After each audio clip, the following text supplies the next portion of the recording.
Revolutionary talk for revolutionary times. Promoting peace, liberty, and prosperity around the clock. LibertyTalk.fm.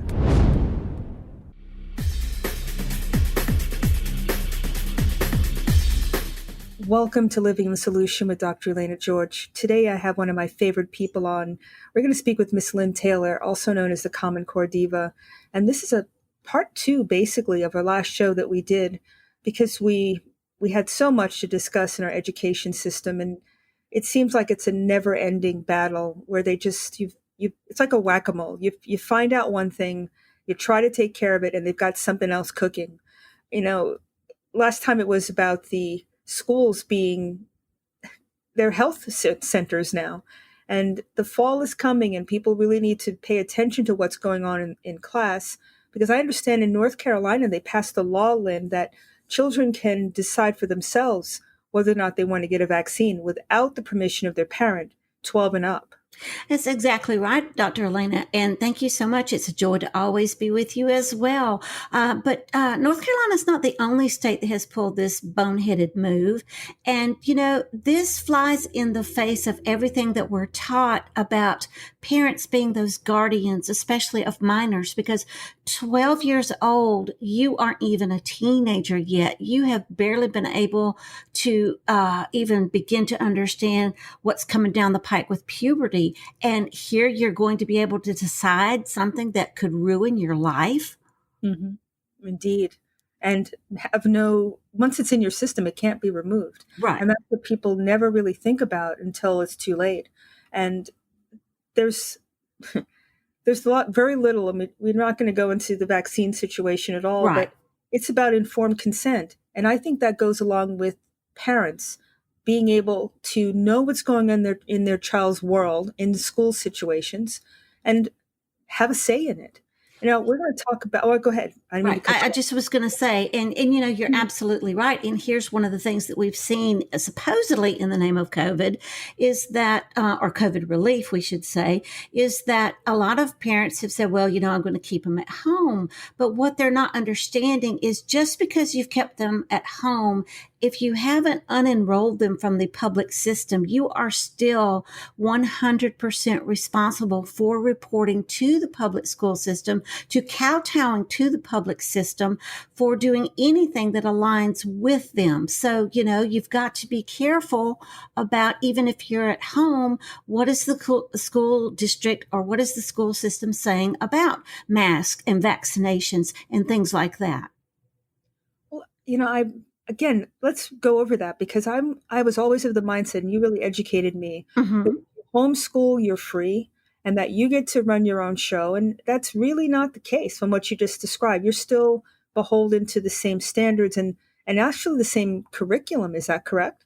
Well, it depends on what type of homeschooling we're referring to. If we're referring to the COVID kind of homeschooling, more times than not, Dr. Elena, it is going to be, we're just replicating public school at home. If it is, you have divorced yourself from the public system, but you're somehow still using some of the same resources, you're not really as divorced as you think you are. If you are like what I was, you were totally independent of the school system or any of the resources. And that type of homeschooling is getting confused with this other type of homeschool, the previous two that I just described, but it's being done on purpose. And the reason why is because recently the UNICEF has come out with this report that is supposed to be about digital assurance and protecting the children's human rights and all this sort of thing. And in it were some very damaging beliefs. And one of them, first of all, was that homeschooling was toxic. And second of all, that pornography wasn't necessarily a damaging thing to a child's mind. That makes no sense. I mean, once you see something like that, you don't go back. And if you're not of a emotional maturity to really understand it, it could potentially damage you for life, period. Well, right, exactly. But, you know, and here's the thing is that while this 55-page document is out there, it was just published in April of 2021. The full name is called Digital Age Assurance Tools and Children's Rights Online Across the Globe. So that again, because it's UNICEF and tied to the UN, it's not going to be any one country specific. Okay. Mm-hmm. Now you're going to see in this particular document, you're going to see all kinds of things about we have to make sure that there's age assurance biometrics that are woven in, because after all, if Johnny and Susie say they're 18, we've got to be able to prove that Johnny and Susie are 18. Otherwise, they can't have access to all kinds of things online. But the belief that homeschooling is toxic to your children, I don't know if you want to include any of this in the archives for this particular broadcast, but I've been participating with Suzanne Hamner, and we both contribute to the Sons of Liberty Media, but we've been doing a recent series that connects not only this UNICEF report, but several other documents together. And what we're finding in this is that while one document says it's from the UN, another one says it's from the UK, what we're finding is that the United States, Dr. Elena, has contributed to both. So for the United States to now sit here and say, oh, we don't have anything to do with the UN, we don't have anything to do with the EU, the European Union, is poppycock, because some of the same psychological garbage that is surfacing in this UNICEF report and these others that I'm referring to came from not just the United States, but supposedly quality higher education institutions. I have two questions. One is, who's paying for this? If the government is contributing money to this system, where's it coming from? Is it the Department of Education? Is it our tax dollar? Who's paying it? Basically, we are.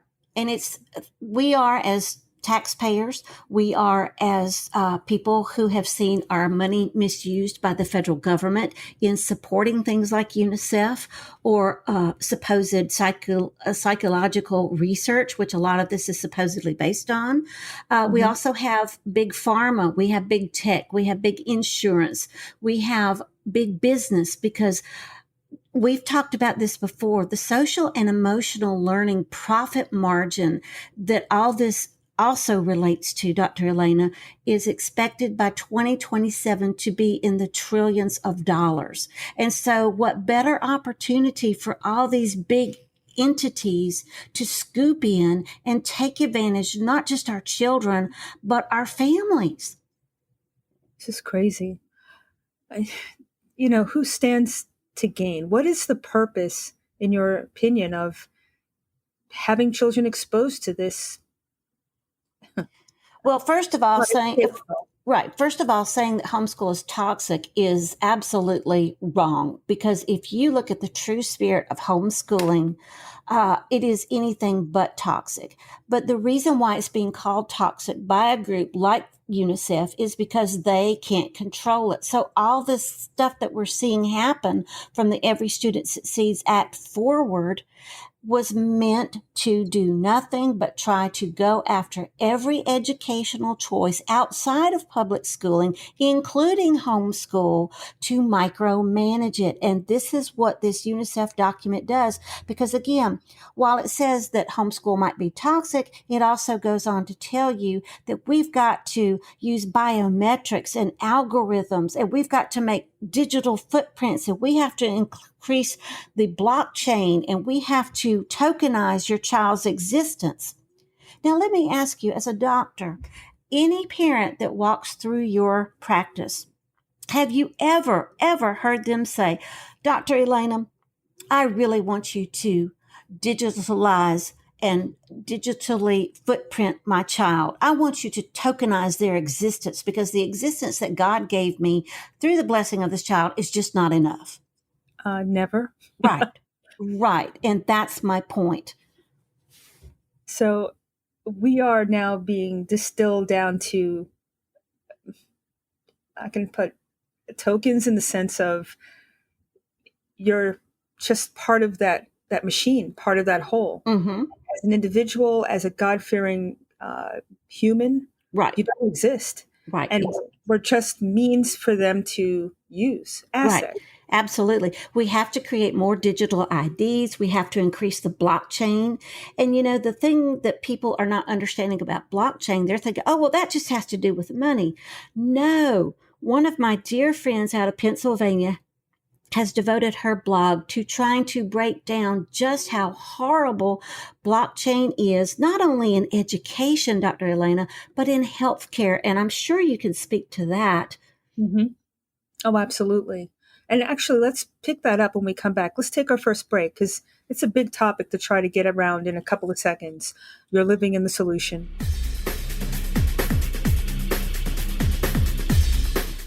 Welcome back to Living the Solution. We're speaking with Miss Lynne Taylor. You should go to her website, commoncorediva.com. And she also has a podcast, Liberty Bells. And you're on Rumble, right? It's Rumble and Brighteon. Mm-hmm. Okay. Before the break, you were starting to really tease out the bigger picture.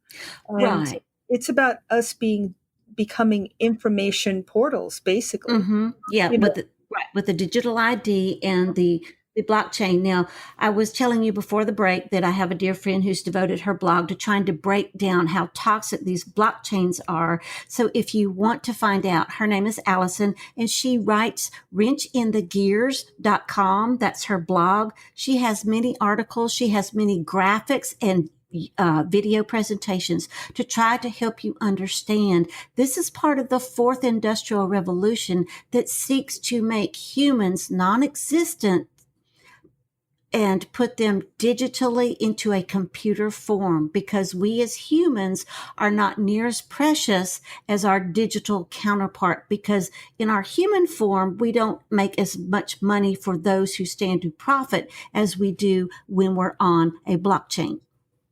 Well, it's about being able to advertise to us, to make us consumers in a very efficient manner. Right. Now, you had said that you could speak a little bit about the blockchain in healthcare or the biometrics, because biometrics very much plays into the blockchain. Cursorily, I can speak about it. Okay. And for some people, that might be all they need. Well, let's think about, we've gone from doctors having charts that are paper in their offices, which were all separate, which were housed in physical plants that no one could access, to all the information being on the web. And people don't really follow this closely, but there's been multiple attacks on various hospitals where their electronic medical record system was seized and they had to pay to get it released. Now, everybody who's in that system, their health information, which technically is the most important thing about you, your most intimate details, are up for grabs to the highest bidder, technically. And wow. And it's only going to get worse because now we're seeing Google. And I don't know. I know Google's trying this. I'm not sure about Facebook or anybody else, but they want to become healthcare custodians of your health information. What could go wrong? And people are giving it up with Fitbits, with their sleeping programs. They can know how deeply you're sleeping overnight. This is going somewhere, people. It's not just in the ether. You're giving your information, your date of birth, your name, all of these things to enter their database, and they're selling it. Let's talk about your DNA, trying to see if your DNA IDs and matching and all that, seeing where you come from. That's also being sold. Right. So everything about us, we've willingly given up, putting your pictures online, where you're going on vacation. This is data mining. And what you said about us having a virtual identity is absolutely true. Right. It absolutely is. But well, let's bring up another point of it.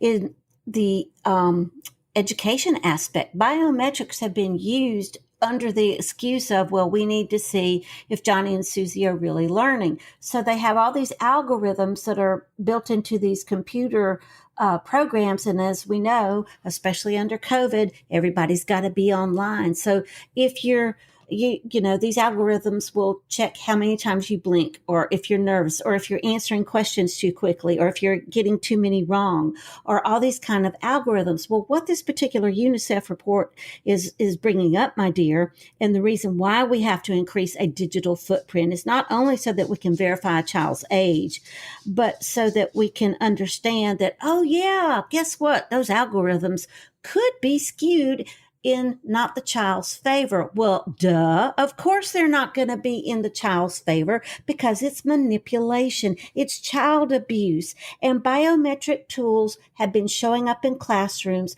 I don't know if you've ever seen the pictures, but you've got biometric tools that force children to stay in their seats and measure their heartbeats, or you have these things that are strapped on their heads. I mean, we're talking absolutely awful things. And then you have some idiot like Elon Musk who wants to continue to ramp up the transhumanism argument, if you will, by trying to come up with all these biometrics that can be inserted into you and I to help us sleep better or manage our diabetes or manage our heart rates or all this kind of stuff. And my question has always been, since I found all this stuff out and how it connects to education, is okay, there are aspects of this which could serve humanity very, very well. But what if they can control my heartbeat and they can control my sleep pattern? What if something went wrong? Or what if someone had ill intent? There would be my demise. Do you see where I'm going? Oh, this absolutely. is freaky how much power we are giving those who too. Right. And absolutely. And again, this is all based on reshaping your attitudes, values, and beliefs, which you and I have talked about so much. And it's this social and emotional learning. And the United Nations will stop at nothing. And I repeat, nothing to reshape how America thinks about not only itself, but your family, and even your personal being. And this particular report is so damaging in so many ways, because not only is it saying, well, porn may not be so bad for all children, but it's also pointing out in all these other countries, it's X age where they can be online and we have to verify it. But they bring up the COPPA, which is the Children's Online Privacy Protection Act from here in America. And Dr. Elena, in that particular document, 13 is the lowest bar you can set for online presence. So if I wanted to skirt the system on things like gambling or, porn or any of these other things, there's my ticket. And you also don't, well, I guess where the biometrics come in, so it's the person that says they are the person that logged. It doesn't make any sense unless you're talking about ultimate control. Well, and that's under one umbrella. And that's precisely the point, is it is under control. Now, I don't know if you know this or not, but one of the particular documents that this UNICEF report ties to is one that is called Mindspace, and it's all in capital letters. All right. So it's an acronym. This is supposedly a discussion paper based out of the United Kingdom, supposedly adopted by the European Union, but is heavily influenced by the United States of America. And it is the sole purpose for this document, my dear, says it is seeking behavior change for public policy making. So behavior change, are you talking about generational? So these children become...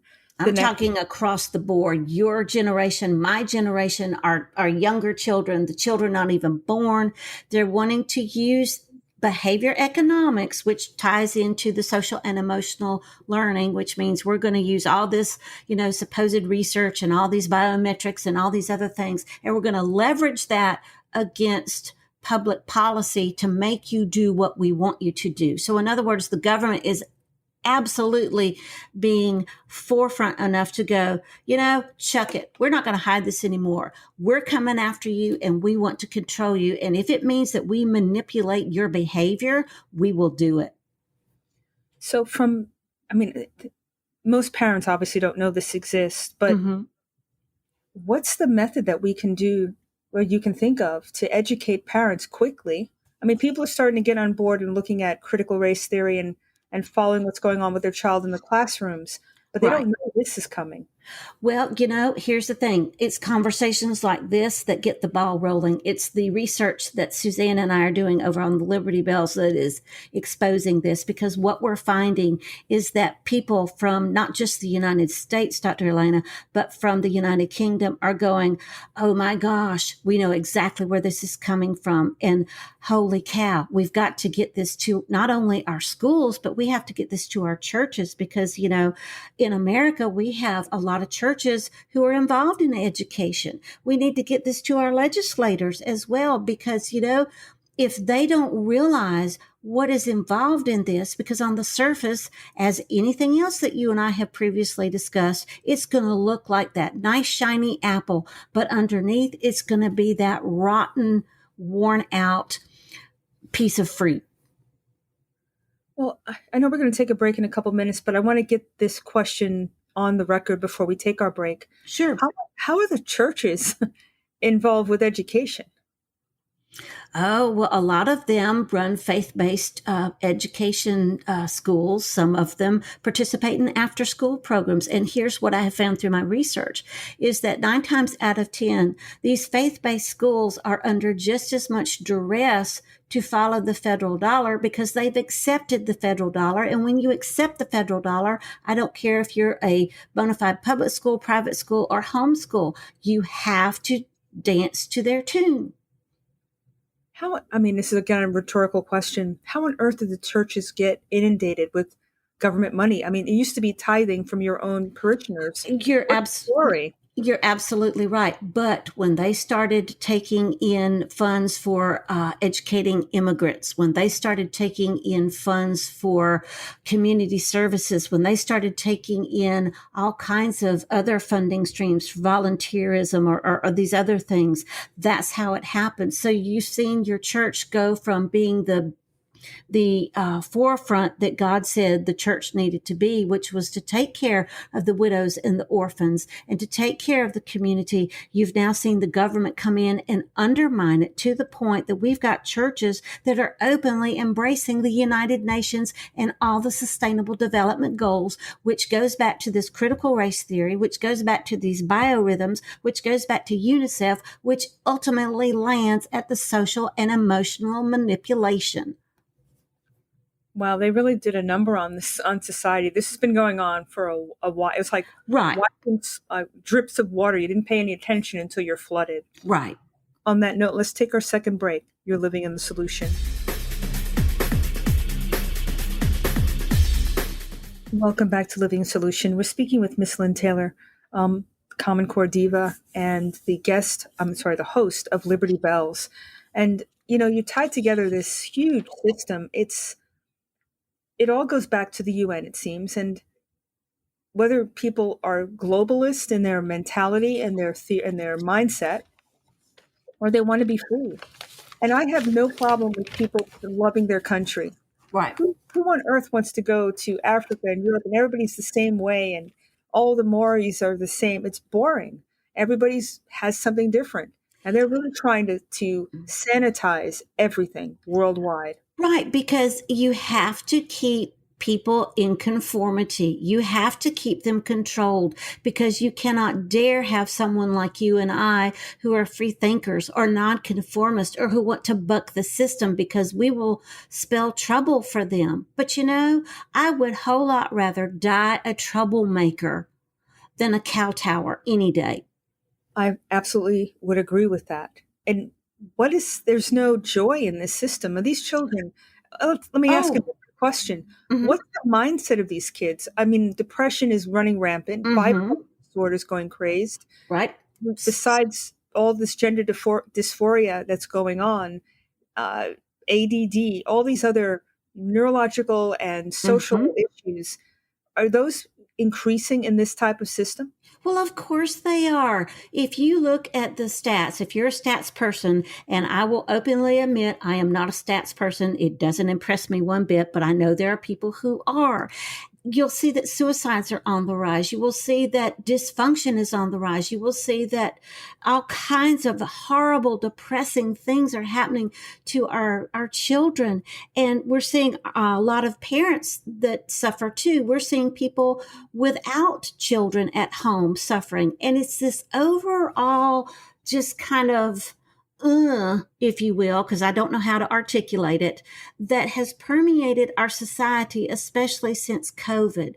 And it's horrible that it went that quickly for us to feel so separated. But this is part of the demise, because one of the things in this UNICEF document is in-home control through education initiatives, especially in digital literacy. So don't worry about going to the library with your child or your neighbor or whomever and picking up a book and sitting down and reading it together. No, just sit down in the front of the computer and read a book that way, and then wonder why your eyesight goes to hell in a handbasket because you've seen too much screen time, or wonder why your brain is not functioning the way it should, because you and I have talked about how the shaping of a child's brain has literally changed through this Common Core system.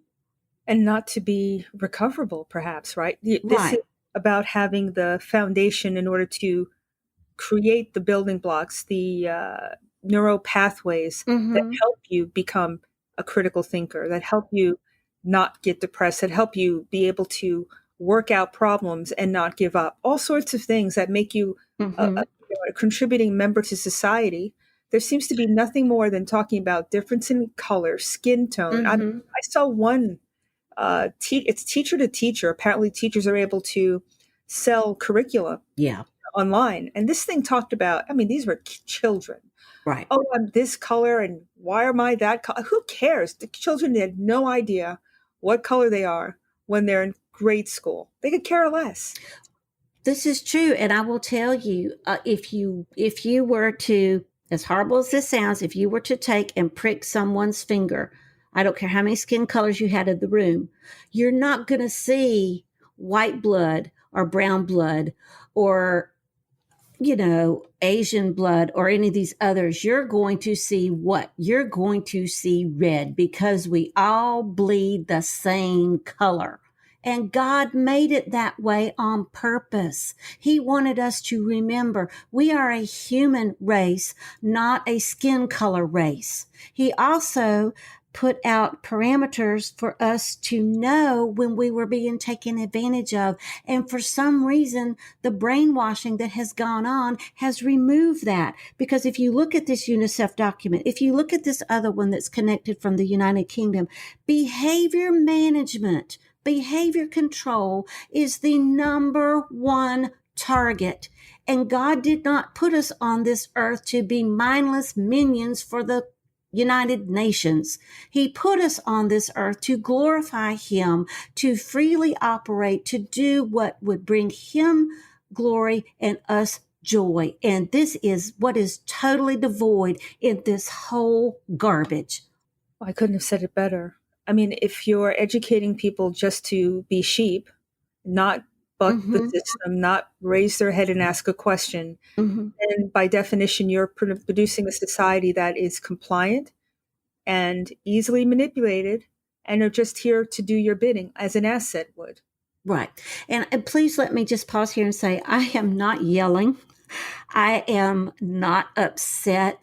I am incensed and passionate over the misuse of resources that our government is choosing to contribute to help undermine human beings. I am so incensed over that, because in these documents that I keep bringing up, you're going to see how they're wanting to attach to public policy and regulatory landscape. Well, that's fancy talk. Regulatory landscape is your legislation. Policy is the interpretation of that legislation. And depending on what side of the camp you're on, What group you're with is how policy is determined. So in other words, let's say if you and I were on opposite sides, okay, you wanted to protect children and I just didn't give a rat's bottom and I wanted to undermine them. Your policy would be totally protective, whereas mine would be kind of like what we're seeing in this particular document. Anything goes because, we have to have the children's human rights protected. Wow. So I hope that made sense. I really no, do. no, it does make sense. I understand the parents are removed from the system, but now we're going to talk about the teachers, because what's up with the teachers? They're just mindless and going along with with a lesson plan. Is anybody asking questions and trying to be an advocate for their students?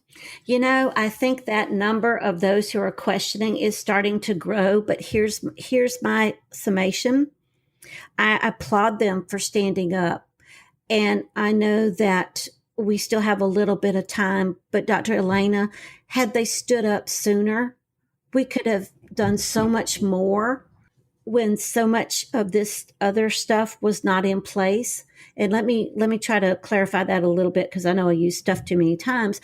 But if we had fought harder sooner, some of this garbage wouldn't even be popping up. And that's my point. So I'm glad they're on board. Let's encourage them. Let's encourage each other, because I don't want to, ridicule, but we've got to make the most of what time we have left, because we didn't pipe up sooner, or some didn't pipe up sooner. Okay, so I agree. Whoever is on the bandwagon now, more power to them. But sounds like we're going to have to do this in a commando fashion, right? I see the parents at the school boards meetings, and they're being pretty effective. Yeah.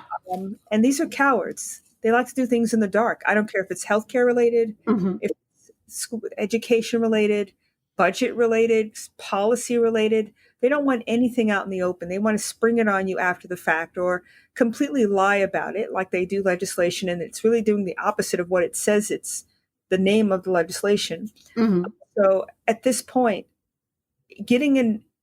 letting people know that you understand the problem and you're not going along with it, is that the first step to making this change? Absolutely.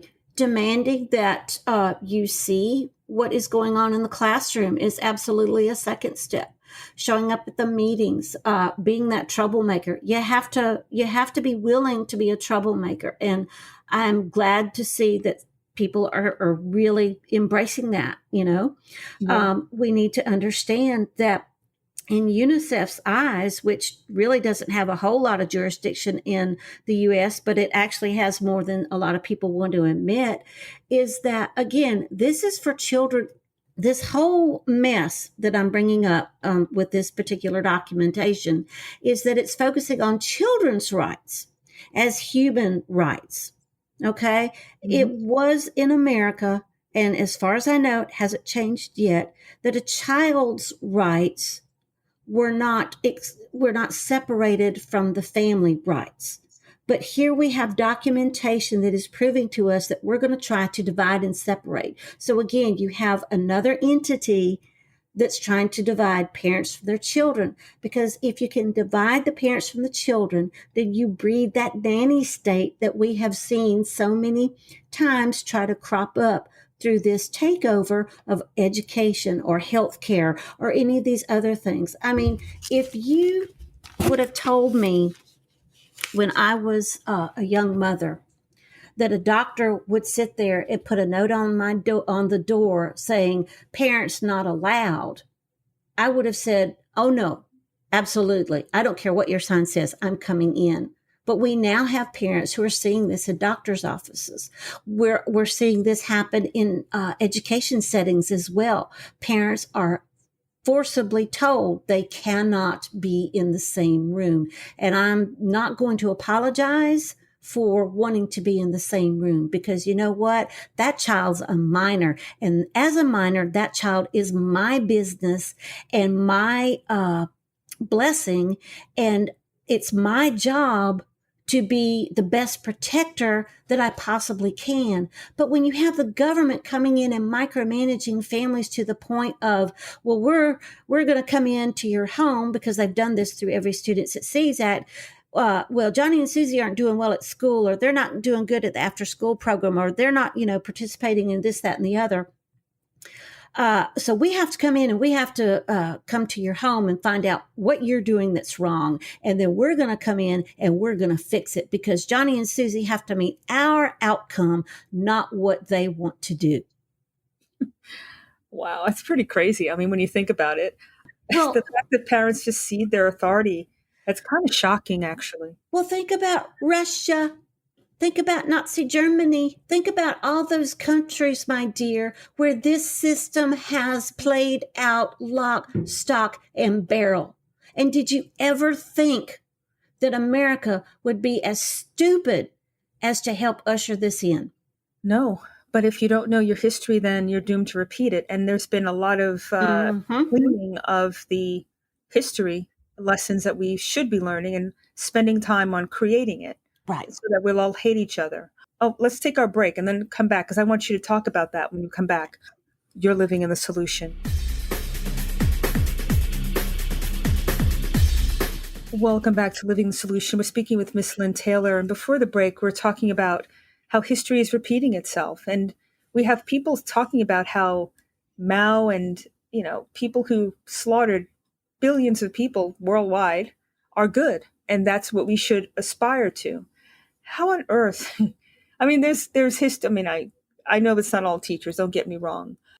How do we get to this point that you can literally sanitize and manufacture stories and history? And it's all for one thing. There's a victim and there's a perpetrator, and nobody can ever be innocent. Everybody's guilty on the blood of other things that's ever happened, and you never can change it. How's that possible? Well, that's a very good question, but let's take it one step further. How did we get to the point where I'm supposed to feel bad about what color my skin is?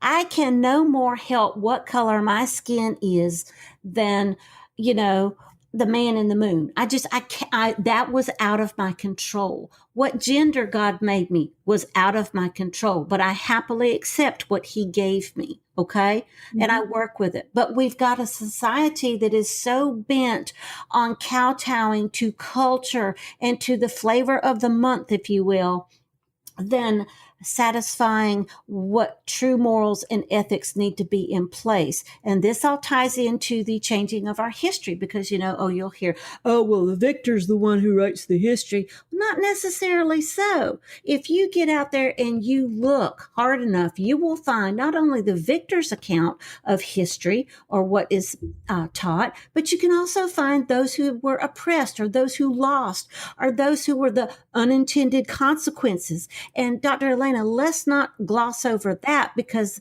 a lot of this stuff that we are talking about tonight happens to be that the government is going to put us in that box of unintended consequences, because we were really going after this truth. But, oh, by the way, we annihilated all these people, and then we come up with the quasi-truth.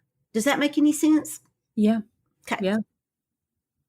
And nobody's talking about, people who have lived it are just silent, unless they're being suppressed and censored, which is going on very, very aggressively on all fronts. So any parent that gets up, well, it gets out for a minute before it gets scrubbed off of whatever social media page.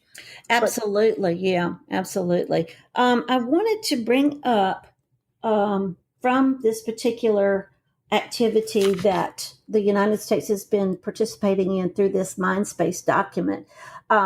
Here's the acronym that it stands for. Are you ready? Yeah. Messenger, incentives, norms, defaults, salience, priming, effect, commitment, and ego. Now, this is where governments across the board are going to focus to manipulate public policy so that you could be a better citizen. Because after all, we have to sing Kumbaya and all gather around and just be this quasi-happy society. That is so not what was intended. But it's also not what's intended by this, right? Because Right. There's always a victim. There's always somebody who can never atone for something that they cannot change. Right. And it's not promoting harmony, it's promoting depression and anger. Absolutely. In essence, it's really creating more division. But how many times have I said with you on air, and I've said it with others on air, our government, I don't care if it's local, state, federal, or global, is the biggest race baiter we have because they are manipulating the situation. And one of the unintended consequences through all this documentation that I keep referring to is right now there's a case study that was done from England where they're inserting parental contracts that you have to sign from a legal authority. Okay, so tell me about the educational system and the family ambassadors. Okay, this was created under DeVos's reign. I don't know if Dr. Cardona, who is the current Secretary of Education, has continued this, but this is one of those things they made a big deal out of announcing. Oh, yes, we have this family ambassador program, and the ambassador's mission is to come into your home and assess the quality of your home. Are you good parenting? Do you have good parenting skills? Are they happy? Are they able to learn as well as they could? In other words, while that sounds all neat, fine, and wonderful, because there are parents out there who might need that support, okay, what it's doing is it's setting up the fact that the government is coming into your home, which, first of all, unless they have a warrant, they shouldn't be coming into your home. Second of all, it's setting up the mindset that I'm going to accept this help not because uh, I feel that my child really needs it, but that the government tells me that I have to. So we're setting up more of a nanny state. At least with the parent contracts over in the UK, it's a little more transparent than the family ambassador. So you see the difference is one is in your face about it, the other is kind of being kind of, oh, we're going to be nice, we're going to help you out, and then they stick the screws to you. I mean, this is a carrot and stick kind of thing. Exactly, absolutely, and precisely. And that should work the other way so that when your child is in school, if it is something that does not go with your family attitudes, values, and beliefs, you should be able to say no. But what happens, and this is one of those, again, supposedly unintended consequences, and this is a little known fact, but and I'm sorry I can't give you the law chapter and verse, but in the Department of Education, there's this statute that is once your child sets foot on school ground, you as the parent no longer matter. They are under the school's jurisdiction. Now, think about, okay, the way I know this is think about to back to some of the school shootings that made the major news. The parents were in panic.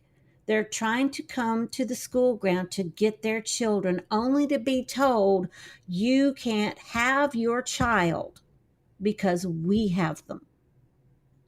I could not think of a more scary situation than being told there is an active crime scene going on, but sorry, Miss Taylor, you can't go rescue your own child.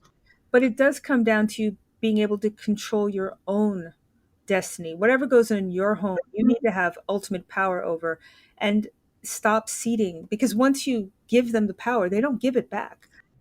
And in essence, that's what's happening now with this social and emotional manipulation, or the gender bending, or the critical race theory, or any of the other things that you can come up with, is that it's producing child abusive mindsets that are conditioning our children to be cultural social justice warriors instead of free thinking, active citizens. And, I've talked with the civil rights icon, Clarence Henderson, from here in North Carolina, and he said he's very troubled by what he's seeing, especially in some of this, because the critical race theory movement is saying it's the new civil rights. He will tell you nothing could be further from the truth. And here's why: because what he and his uh, cohorts did was make quiet, effective protests that sent volumes of messages to help bring about change.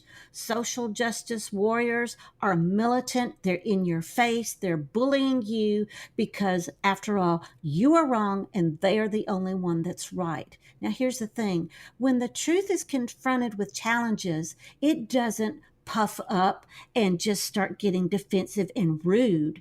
It asks questions, it wants to seek correction if is needed, but a lie cannot stand up to that.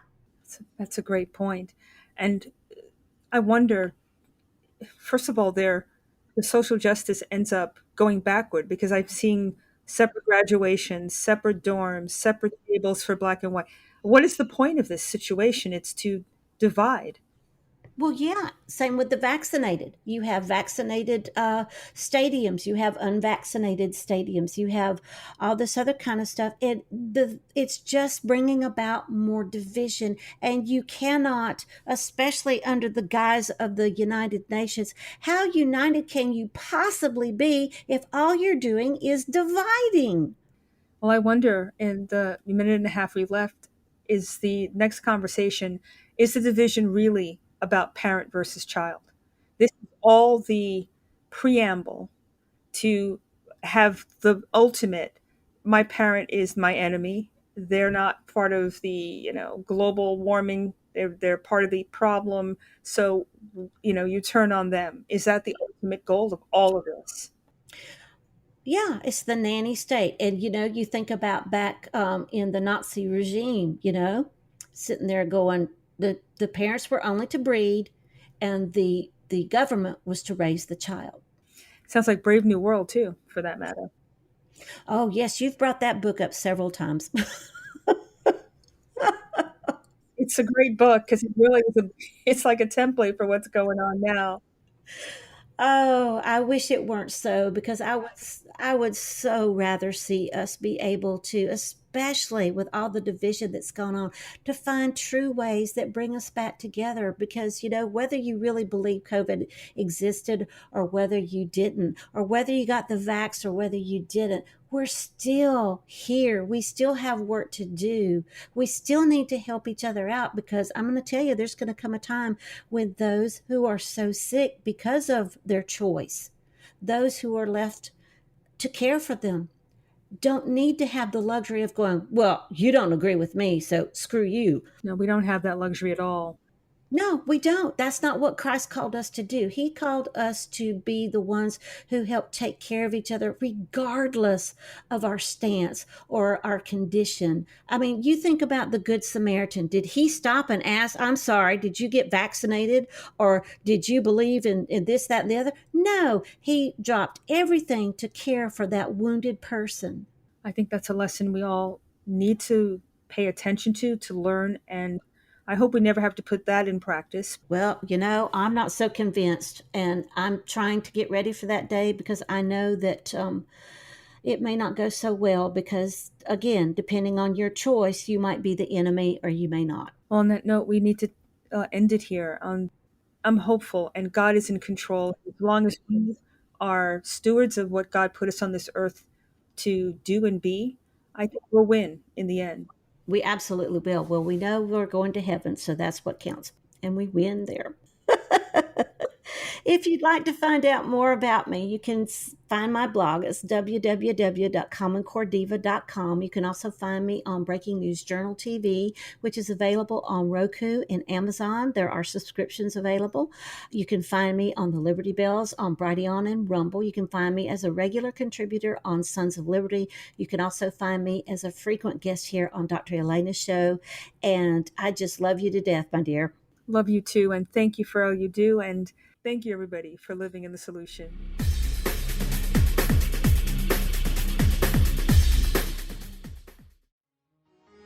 Revolutionary talk for revolutionary times. Liberty Talk FM.